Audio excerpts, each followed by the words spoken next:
Alright, Shalom. We got Hebrew Israelites. We come week in and week out. We prophesy the downfall of this wicked society and the upliftment of the nation of Yasharahla, which is Negroes, Latinos, Native Americans, West Indians, and Haitians on the father's side of Negroid and Indian descent. We're going to start off by giving all praise, honor, and glory to YAHAWAH, Ba'Hashem, YAHAWASHI, Ba'Hashem, Rakah Kodash. Double honors to the apostles and elders of Great Millstone, who are the elders of Yasharahla. And a sincere salutation to all you Akim who are preaching this word and living this word in all truth and in sincerity. And the brothers before the camera came on was talking about how certain signs and certain things that the Lord put in the earth for good, man, have been turned into evil, man. Have been turned into signs of wickedness, man. You got it, Isaiah chapter 5, verse 20. Woe to them that call evil good and good evil. Yeah, cause the brother Ra'an was talking about the rainbow. The brother right here, Yahweh, he was talking about the rainbow. You know, and how nowadays it's a symbol of wickedness and abomination, man. When it was originally a covenant between the Lord and man. Really, that's the only covenant that the Lord has made with all nations. Was a covenant that he said he would not flood the earth, man. That was the only covenant he made with all nations, man. And they took that one symbol, the only covenant they actually received, they took the symbol of that and turned it into an abomination, man. That's why the Lord not dealing with these other nations, man. You know? Get to you on that one, huh? Woe unto them that call evil good, good evil, that put darkness for light, and light for dark. Yeah, that's darkness, to take the rainbow, which is a symbol of the Lord not flooding the earth again, killing all flesh with water again, and to turn it into a symbol of pride of what the Lord calls a sick abomination, man. That's a sick, filthy, disgusting act. And you took the symbol that symbolized the covenant of peace, so to speak, and turned it into a sign of abomination, man. It's Genesis. That put bitter for sweet. Sweet for bitter. Genesis chapter 9, starting at verse 8. And Yahweh spake unto Noah and to his sons with him, saying, And I, behold, I establish my covenant with you and with your seed after you. Verse 10, And with every living creature that is with you, of the fowl, of the cattle, and of every beast of the earth with you, from all that go out of the ark, to every beast of the earth. And I will establish my covenant with you, neither shall all flesh be cut off any more by waters of a flood, neither shall there any more be a flood to destroy the earth. And Yahweh said, This is the token of the covenant which I make between me and you and every living creature that is with you for perpetual generations.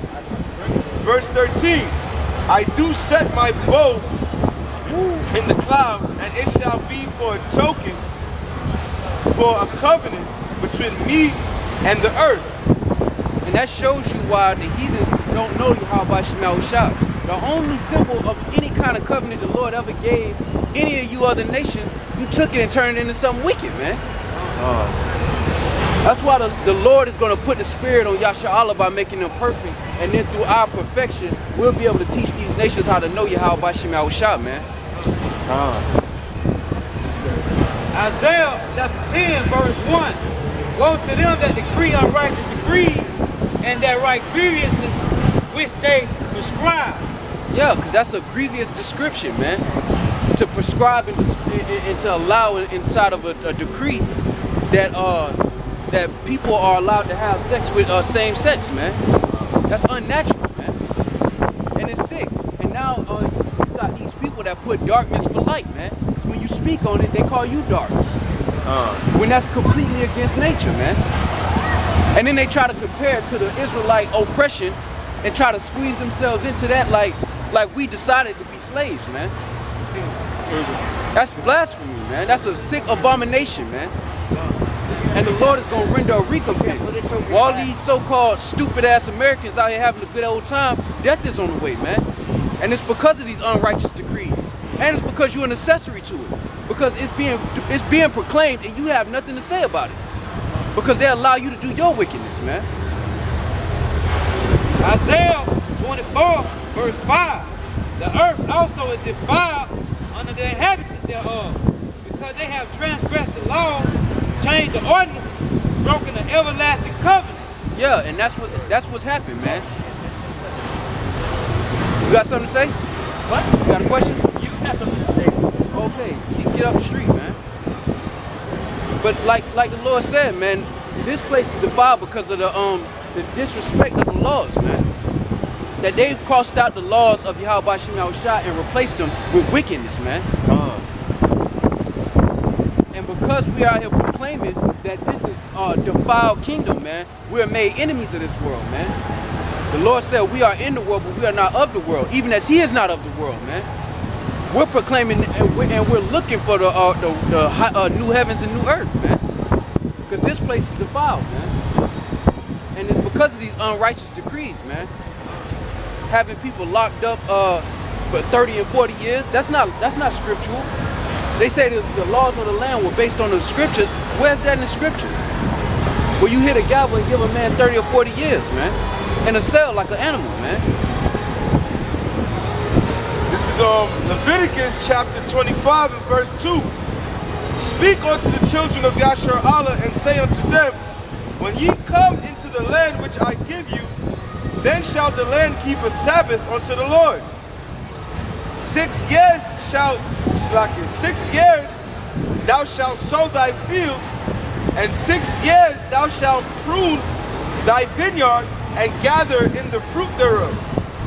But in the 7th year shall be a Sabbath of rest unto the land, and a Sabbath for the Lord. Thou shalt neither sow thy field nor prune thy vineyard. And that's a part of the law, man. Giving the land a break, man. That's why the earth is defiled, man. They bleed the land dry, man. They take the oil out of the land, which is the blood of the earth, and then they continue to work and farm land until it's no longer usable, man. That's a part of those unrighteous decrees, man. That's a part of showing the effects, the detriment that you do to the earth when you forsake the laws of YAHAWASHI. And it shows you that the northern kingdom, water. And it shows you that the northern kingdom,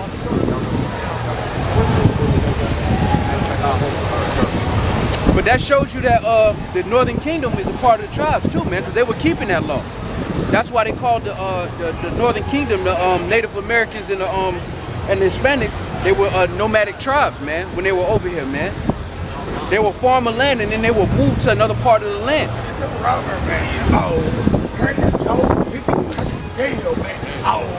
White boy, you ain't got no business. In the land Sabbath, like it says on the 7th year, you're supposed to let the land rest. When you let something rest, what does it do? What does it do? It rejuvenates and gets your strength back. But that's the same thing you're supposed to do to your bodies as well. You're supposed to work 6 days, and on the 7th day you're supposed to rest. But in Esau's wicked ass society, some people got jobs that are 7 days a week. Yeah. You know? So it's the same concept with the land and the same concept with your body, man. Yeah, and because this world has forsaken the laws of YAHAWASHI, this place is defiled. And the earth mourns, man, as well as the people in the earth. Oh, that was it on that.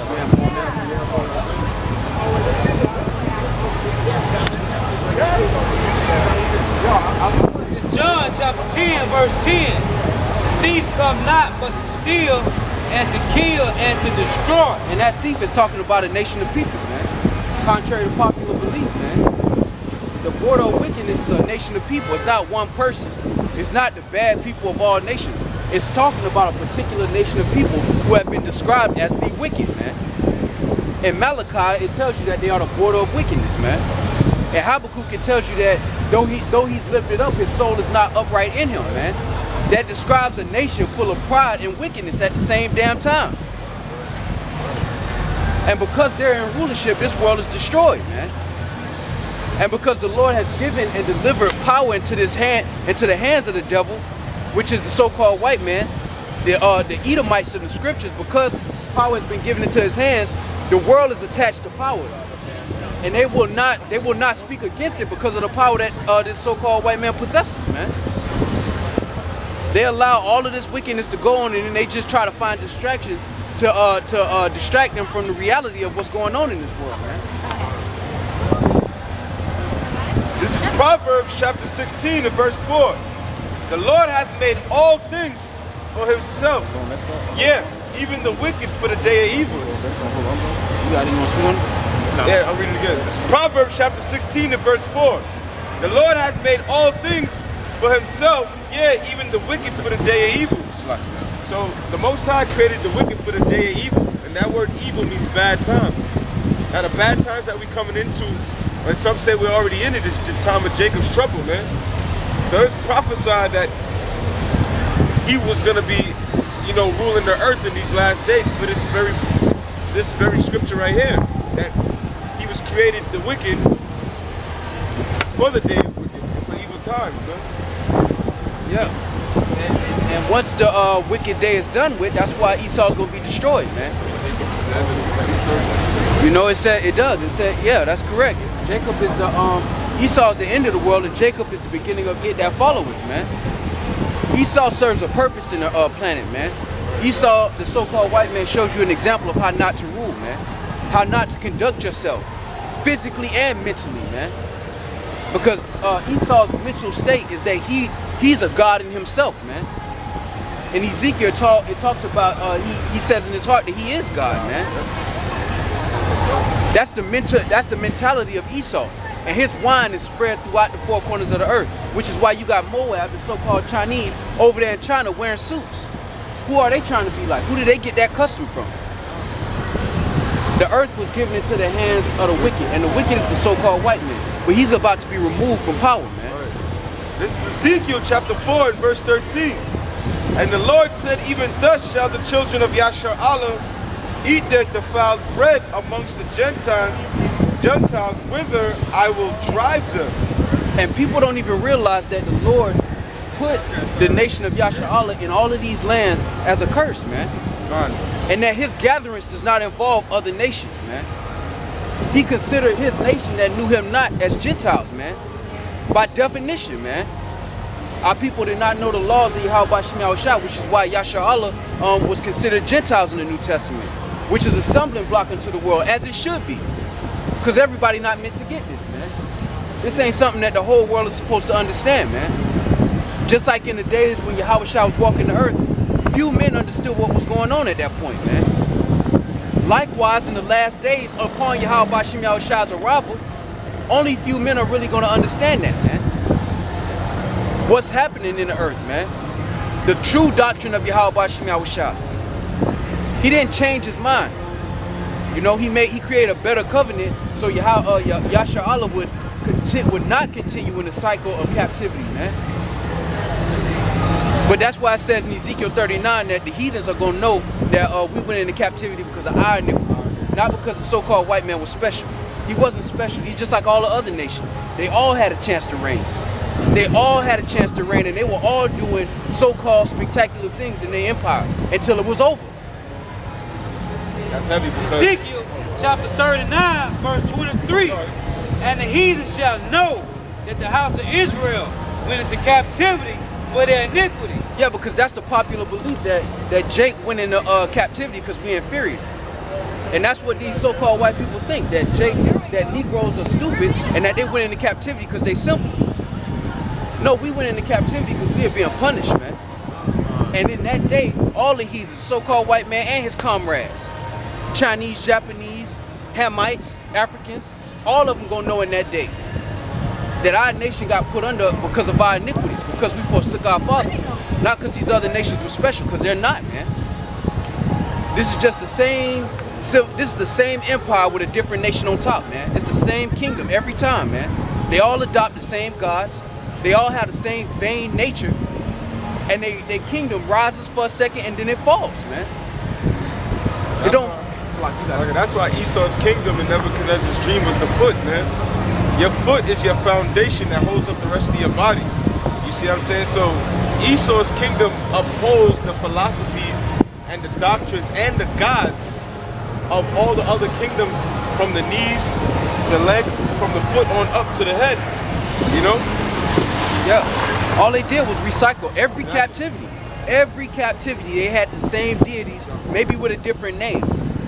But they had the same exact spiritual understanding on the left-hand side. Which means that every heathen nation, when they got to power, none of them called on YAHAWASHI. Let's be real. They took the same left-hand energy that they got from the gods before, the empires before them, man. Egyptians, the Kemetic community like to think that their gods are original, but they're not. They got them from Sumer. The Chaldees, man. And they recycled them, gave them new names, but it was the same ideals. Same left-hand energy. That's why Esau, so-called white man, got these hidden rituals, Masonic lodges and all of that. Where they got that from? They got that from Egypt, man. They wicked ass Hamites, man. The forerunners of all of this bullshit, man. Yeah, read it again. Ezekiel 39, verse 23. And the heathen shall know that the house of Israel went into captivity for their iniquity, because they transgressed against me. Therefore I hid my face from them and gave them into the hand of their enemies. Yeah, because all of these nations are our enemies, man. All of these nations are our enemies. And in these last days, it's not only being revealed, but the spirit inside of the nation of Yasharahla is rising up, man. Movies like the Black Panther and all of that, it's just the Lord putting the spirit on the 2/3 to come together, man. Because they got to serve a purpose in these last days too, man. It said one people shall face another, man. They just going to do it on the left-hand side, man. But the Lord is going to use them like he uses all nations and all people, man. But all of these gods, all of the things that are put in this place as new, the Lord said in Ecclesiastes that there's nothing new under the sun, man. These mentalities are nothing, there's nothing new about this, man. It's a recycled kingdom, man. The only difference is knowledge has increased. So fell they all by the sword. And that's why we fell. That's why we fell by the sword. And in that day, it's going to be well known that our nation went into captivity by iniquities, because we forsook the fountain of living waters, man, and brought unto ourselves broken cisterns that hold no water. Could somebody get that? You got to yourself out? Go ahead. Nah, but it's spiritual, because the Most High will set you up just to bring you down, man. Every nation got a chance to rule the planet at one point in time. You see what I'm saying? Now it's crazy because he put the base man, which is he's lower than all the rest of the heathen, man. The scripture said he's despised amongst the heathen. The lowest level heathen is running the earth right now and has the highest level of people on the planet Earth, which is the nation of Yasharahla in subjection. You know, that's how you know it's the will of the Most High, man. That's a spiritual thing, right? You had something else? I had it. No, because I was going. What the brother brought out is beautiful, because the Lord's power was being shown by taking a cave dweller and making him the king over everything that you see. Right. That shows the Lord's power. Right. But the Lord's true intention was to make the nation of Yasharahla the noble vine, the vine that receives glory in the earth. The so-called white man has received glory because the Lord's showing his power, that he could take a vine-chewing, raw meat-eating cave dweller and turn him into something of importance in this world, man. To give him power, man. The basis of men. This is Job chapter 30, starting at verse 1.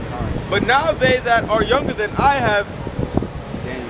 Let's go to Daniel 2 and 47, I think. It's Job chapter 30, starting at verse 1. But now they that are younger than I have me in derision, whose fathers I would have disdained to have set with the dogs of my flock. And that's Esau's legacy, man. Right. Esau's legacy is being a cave dweller and a dog dweller, man. Dwelling around dogs and eating raw meat, man. Juniper roots, man. Hooting like a donkey and shit, man. I got it right here. Verse 2, yeah. Whereto might the strength of their hands profit me, in whom old age was perished? Verse 3, for want and famine they were solitary, fleeing into the wilderness in former time, desolate and waste, who cut up mallows and by the bushes and juniper roots for their meat. And that's why Esau takes a hold of everybody else's heritage, Because when you really start digging and you find out, this motherfucker came from the caves, excuse my French. His legacy is from the caves, man. His origin is from the caves, man. That's why they call themselves Caucasians to this day, man. Right, that Geico commercial with the caveman only applies to white people, man. Yeah, and what they've done is now they've taken the ones who are actually civilized and said you're uncivilized. Right. That's why the Lord says, surely you're turning of things upside down. That's the spirit, man. Yeah, that's the spirit. Isaiah chapter 29 and verse 16. Surely your turning of things upside down shall be esteemed as the potter's clay. For shall the work of him that made it, he made me not? Or shall the thing framed say of him that framed it, he had no understanding? And that's how Esau feels in his heart. Because he tried to create his own reality, man. Instead of him being the basis of men, he's trying to force himself to be Jacob, man. The Lord showed his power by putting Esau on top, because Esau's really a cave dweller, man. He's really the lowest class of man on the earth, man. That's his true audience. That's his true place in the world, under all nations, including Elam. As hard as that is to believe, even Elam is above Esau, man. But actually, it's not hard to believe when you look at Esau's nature, man. You got it? Daniel chapter 4, verse 17. This matter is by the decree of the watchers and the demand by the word of the Holy One, to intent that the living may know that the Most High ruler in the kingdom of men, and give it to whomsoever he will, and set up over it basis of men. And now in all this, could you get in Romans 9 where it says, even so the Lord has raised up Pharaoh to show his power? Because that's what the Lord did with Esau, man. He took the basis of men, he took him out of the caves, he cleaned him up, he gave him power so that he can destroy him, man. This is the day of evil, man. And it's because the evil are ruling, man. This is Matthew chapter 7 and verse 16. Ye shall know them by their fruits. Do men gather grapes of thorns or figs of thistles? Verse 17. Even so, every good tree bringeth forth good fruit, but a corrupt tree bringeth forth evil fruit. And this is what you see in the world is evil fruit, and that fruit has been planted by a nation of people. Whether the world likes to believe it or not, that has been placed in this earth by a nation of people, man. And the Lord's put the spirit on the nation of YAHAWAH, the Negroes, Latinos, and Native Americans, the selected them, the elite of them truly, to proclaim that he's nothing, man. As it is written, he is nothing, man. But be like unto spittle, man. The Lord is showing his power by bringing him up from the caves into power, man, into prominence, man. And he raised him up so he could show his power, just like he did Pharaoh, man. Them Hamites saying, where them Hamites at now, man? All that technology they had in Egypt, where the fuck they at now, man? They jumping around in dirt right now, man. Struggling, man. If they so special, why they can't build themselves up? Why they can't get themselves out of that condition? Because the Spirit of the Lord has not called for them to be of any importance anymore. They served their purpose and now they're back in the trenches. That's how you know that the 2/3 of YAHAWAH is blinding. Because here it is, the scripture just said basically you judge a man by his seed, by his fruits, man. And all around the world you see death, war, chaos, just death, war, famine, chaos. Animals, you know, the water life, they're beaching themselves, birds are falling out of the sky. Right. But yet, our people still hold this man in high esteem because he so-called created an iPhone. You know, it's like I won't ever be able to understand how you just, it's the Most High put a blindness on these people, man. You just can't, there's just nothing you can do about it, man. So that the living may know that the Most High ruleth in the kingdom of men. It's in Romans chapter 9, verse 17. For the scriptures say unto Pharaoh, even for this same purpose have I raised thee up, that I may show my power in thee, and that my name may be declared throughout all the earth. And that's why the Lord did that with Pharaoh, man. The Lord gave Pharaoh power. He gave him dominion for a portion of time so that he could judge him and show power, man. And after that, what happened? When we went into other cities, they knew about us. They knew what time it was, man. They knew not to play with the nation of Yahawah. And they've forgotten that now because the so-called white man is in power. But even for the same purpose, YAHAWASHI has allowed the so-called white man to have iPhones, drones, missiles, nukes, airplanes, fighter jets, bombers, AR-15s, all of this weaponry so the Lord can show his spiritual power, man. That all of these instruments of death don't mean anything compared to the spirit of YAHAWASHI, man. And that's why with all of this knowledge has increased in the world, right? But the earth is destroyed. They can make a new iPhone, but they can't fix hunger in the earth, man. They can make a car that drives itself, man, but they can't figure out that it's inhumane to have people sitting in a cell like animals, man. That there's a peaceful approach to handling your business on the earth, man. That taking people's resources and lying about it is not right. But you know what, that shows you that the so-called white man is not concerned with the well-being of the earth, man. The so-called white man is concerned with his own belly. Always has been, always will be, man. Every nation that get on top and get power, man, they don't improve the earth, No, I man. actually like Ivar more. Jeremiah chapter 2, verse 21. Yet had I planted thee a noble vine, woven a right seed. How then art thou turned into a degenerate plant of a strange vine unto me? And that's what the nation of Yahawah is right now, man. Because our purpose was to place this world in proper order, man. We were the sons of God in the garden, man. And we haven't had our true heritage since the garden, man. We didn't know what death was in the garden, man. This is Joshua chapter 2, starting at verse 9. And she said unto the men, I know that the Lord hath given you the land, and that your terror is fallen upon us, and that all the inhabitants of the land is faint because of you.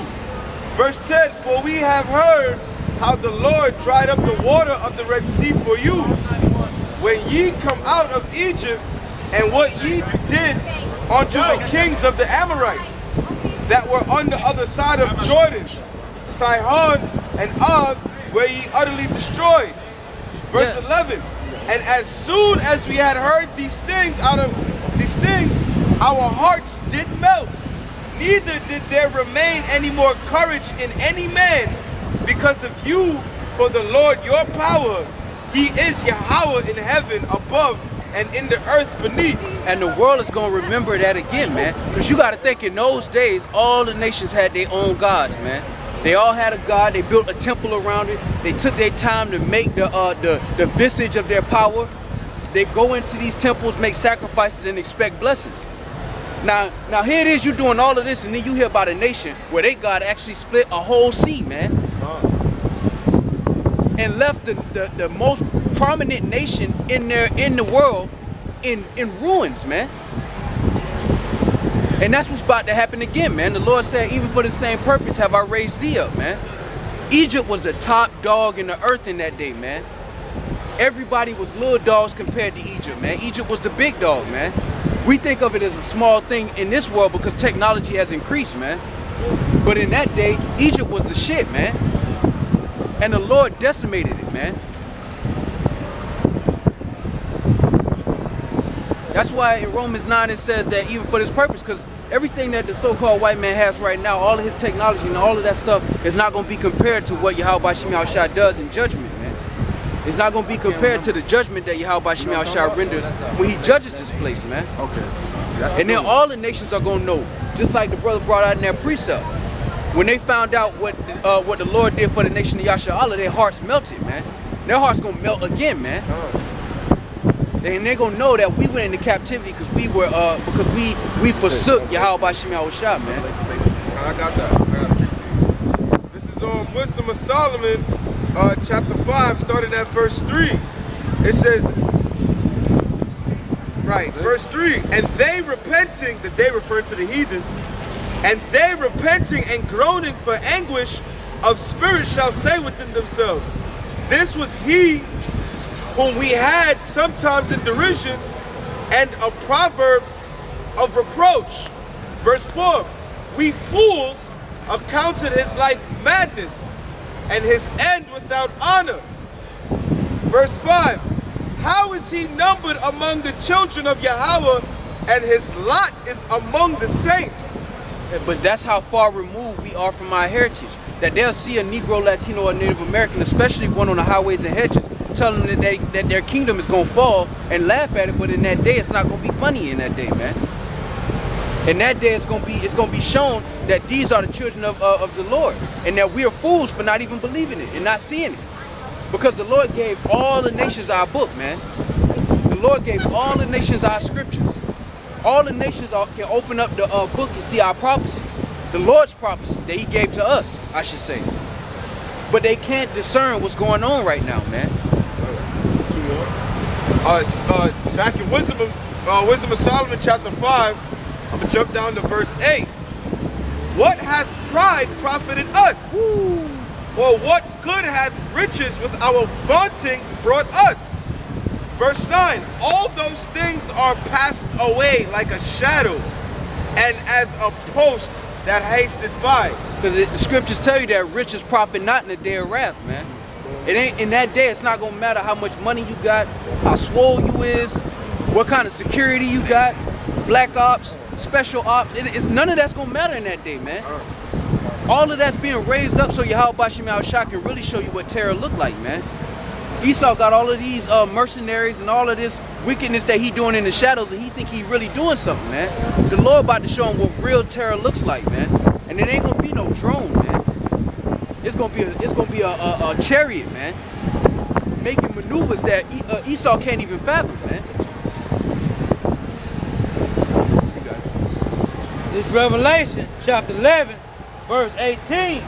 And the nations were angry, and the wrath is come in the time of the dead, that they should be judged, and that thou shouldest give reward unto thy servant the prophet. Because it say that the dead should be judged. Now, when you hear the dead should be judged, you think about dying and going to a spiritual realm with the Lord. But the dead is actually referring to Gentiles, man.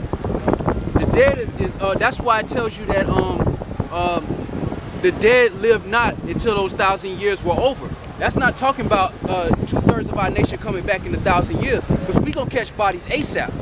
We gonna bring the nation back ASAP, man.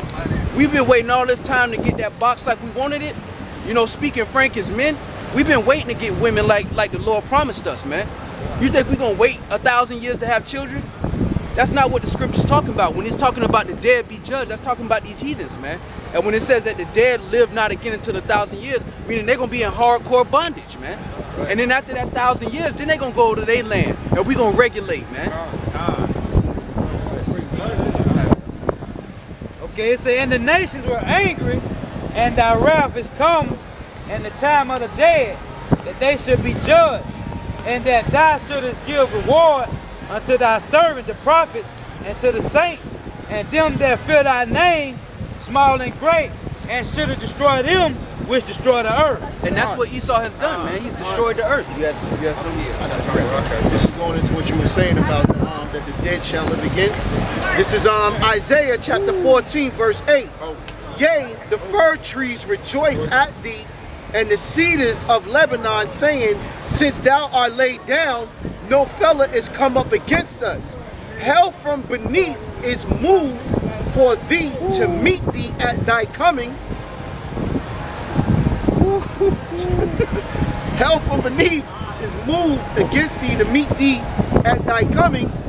It stirreth up the dead for thee, even all the chief ones of the earth. It have raised up from their thrones all the kings of the nations. Exactly. So the nations were considered the dead, man. That's why the time that the dead should be judged, we're upon that time now, man. And the Lord is about to open up the floodgates. The more prophecies you see happening, the more you know that the elect is being sealed, and they're being sealed and are sealed, man. But you still have those of the elect that's gonna come in the 11th hour, man, which is crunch time, man. which is what we're coming into. This is 2 Corinthians chapter 5, verse 11. Knowing therefore the terror of the Lord, we persuade men, but we are made manifest unto Yahawah, and I trust also are made manifest in your consciences. Yeah, because we know the fear of YAHAWASHI in the spirit. The Lord ain't have to touch our body for us to see that the Lord is a real power that governs this world, man. And that's a gift. To fear the Lord without him actually having to touch you is a gift, man. That's why it says that faith is a gift, man. We have the faith that YAHAWASHI is not only going to come through on his promises, but that he's going to judge this world, man. That he's going to actually touch bodies, man, in a grievous way, man. Now, can I say something on that scripture? That scripture's twofold, because when we out here on the highways and byways, we trying to persuade Yahshua to, you know, come back to the law, statutes, and commandments through the terror of Yahawah. But on the other side, the nation of Yahshua in the kingdom of heaven is going to be persuaded through judgment the heathen nations, man, through the terror of Yahawah, man. Because you shall do according to mine anger, man. Right, imagine you doing 1,000 years of hardcore bondage and then you watch a whole nation get obliterated, man. Bonfire style, man. Whole squad. The whole squad, the whole family got obliterated. You're gonna go back to your nation, you're gonna go back to your country, but you're gonna have your mind right at the same time, man, because they're gonna know the terror of the Lord at that time, man. I got you right here. Isaiah chapter 2 and verse 4. And he shall judge among the nations, and shall rebuke many people, and they shall beat their swords into plowshares, and their spears into pruning hooks. Nation shall not lift up sword against nation, neither shall they learn war anymore. Because on the world stage, the nation of Yahshua is gonna be the OG, man. You gonna have to come to us to dissolve any matters, man. And you're gonna know not even strap up, no weapons. If we find out it tells you that we're gonna go around burning all the weapons, right, man. But they're gonna see the spiritual power in the nation of Yahshua. They're gonna know, man, we gotta go to the OG for anything, man. Right. If there's a dispute, we need to go to the big dogs, man. That's crazy, because Joel 3 tells you the exact opposite. Exactly. Turn their looks into. That's heavy. That's how you know this is talking about the kingdom of heaven, man. And them fucking gutter rats in Israel right now ain't the real Jews, man. That's the spirit. Right now, we in the time of Joel chapter 3, man. Simple. The exact opposite of what I just read is taking place, man. And that's weak. Salaki. No, because that's why Yahawah was getting on to them Pharisees. Like, look, man, y'all can tell what the weather gonna be like. Y'all real flashy in your garments, but y'all can't tell what time we in. You ain't waiting. You ain't watching. You can't see that. You can't see plainly that it's me. Because now we in them times, man. And even now in these times, 2/3 of our nation can't see it, man. They can't see that their redemption is nigh, man. That their salvation is nigh, man. That what we're about to be given is far beyond anybody's imagination, man. That royalty is about to be shown on the planet Earth. Real power, man. New sheriff in town. This is Joel chapter 3, verse 18. And it shall come to pass in that day that the mountain shall drop down new wine, and the hill shall flow with milk, and all the rivers of Judah shall flow with waters, and a fountain shall come forth of the house of the Lord, and shall water the valley of Shittim. Egypt shall be a desolation, and Edom shall be a desolate wilderness, for the violence against the children of Judah, because they have shed innocent blood in their land. Yeah, because our nation right now, we're dry, man. We're desolate, man. Zion as a nation of people is desolate, man. But the Lord has given us a river of water through these scriptures, man. Comfort. But in that day, we're going to have all substance, man. Right. That milk represents life, man. Yeah. That milk represents life, because how do we get milk? We get milk from cattle, man. Everything is going to be flowing abundantly in the kingdom of heaven in complete righteousness. Yeah, because the milk also represents that literal substance. That's why the Lord said that He about to bring us into a land flowing with milk and honey. It wasn't literally milk and honey. It was just saying that the land was full of resources, abundance, substance. Finish that out. This is Joel chapter 3, verse 20. But Judah shall dwell forever, and Jerusalem from generation to generation. For I will cleanse their blood that I have not cleansed, for the Lord dwelleth in Zion. Yeah. And the Lord is about to bless a nation of people with immortality, man. Not just one man. No, Yahawashi said he got the gift of eternal life, man. And when we see him, when he comes back, we're gonna be like him, man. We're gonna have a nation of immortals, man. And you know what, I can appreciate it. I got a quick one on that. Go ahead, you got it. It's like that.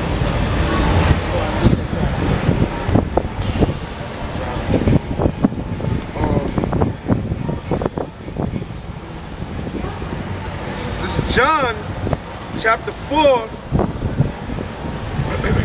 and verse 10. Yahawashi answered and said unto her, If thou knewest the gift of Yahweh, and whom it is that saith to thee, Give me to drink, thou wouldest not have asked of him, and he would have given thee living water. Verse 11, And the woman said unto him, Sir, thou hast nothing to draw with, and the well is deep.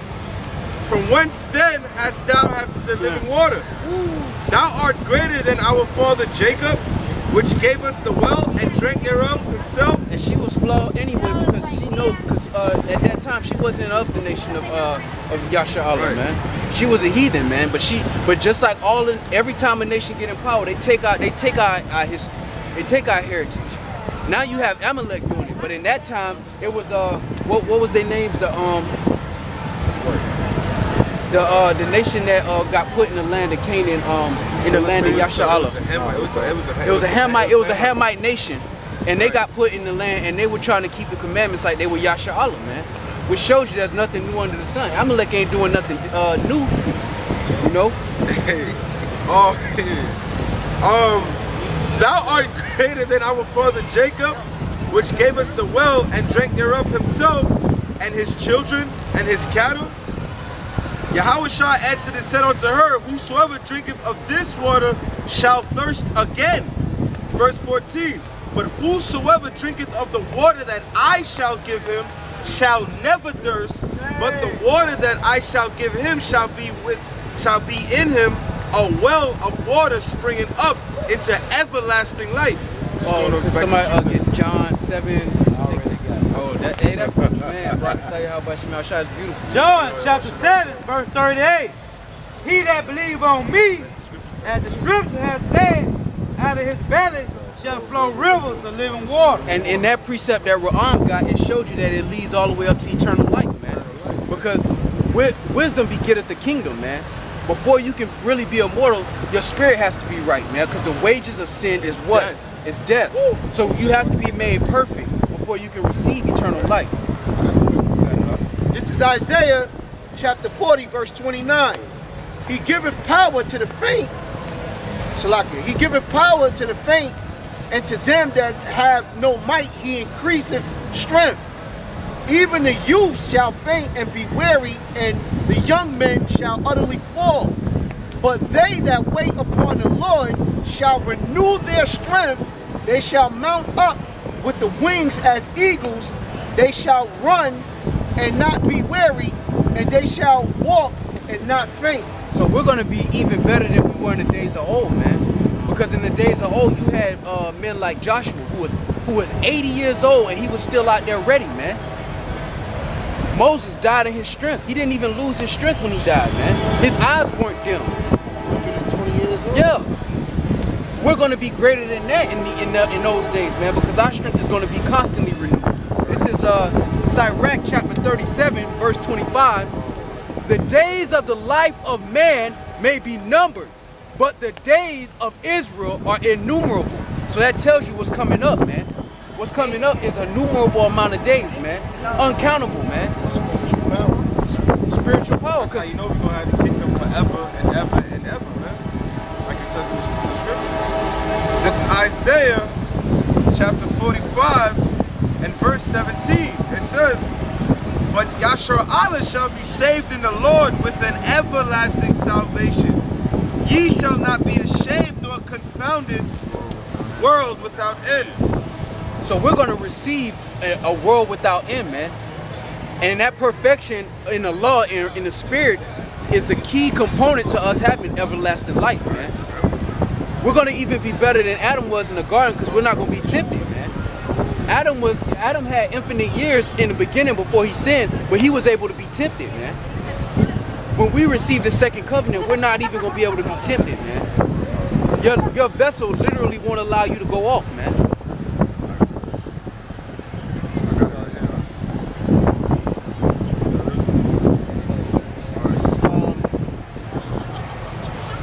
This is Daniel chapter 7 verse 18. But the saints of the Most High shall take the kingdom and possess the kingdom forever, even forever and ever. Yeah, so that's bro, there's no timeline. You know, once the kingdom hit, we damn near not even gonna need watches except for the high holy days, man. Because what do you really have to do? You're never gonna be late in the kingdom. Whenever you get there is when you're supposed to get there, man.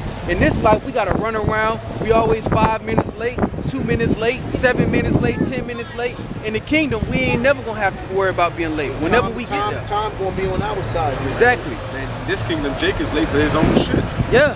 Hey, this is Hebrews chapter 8 and verse 10. For this is the covenant that I will make with the house of Yashar'Allah after those days. Those days is what? Right here, right now, Jacob's trouble. After those days, saith the Lord, I will put my laws into their mind and write them in their hearts, and I will be to them a power, and they shall be to me a people. Verse 11, and they shall not teach every man his neighbor and every man his brother, saying, know the Lord, for all shall know me from the least to the greatest. For I will be merciful to their unrighteousness, and their sins and their iniquities will I remember no more. In that he saith, a new covenant he hath made, the first old, now which decayeth and waxeth old, is ready to vanish away. And that shows you that the heathens are not going to be partaking in the covenant. Because in Isaiah 2, it tells you we're going to teach these nations. Right. Now, if Hebrews 8 tell you that you're not going to have to teach your neighbor, and Isaiah 2 says that we're going to teach the nations, that shows you there's a clear distinction between who's getting that promise and who's not, man.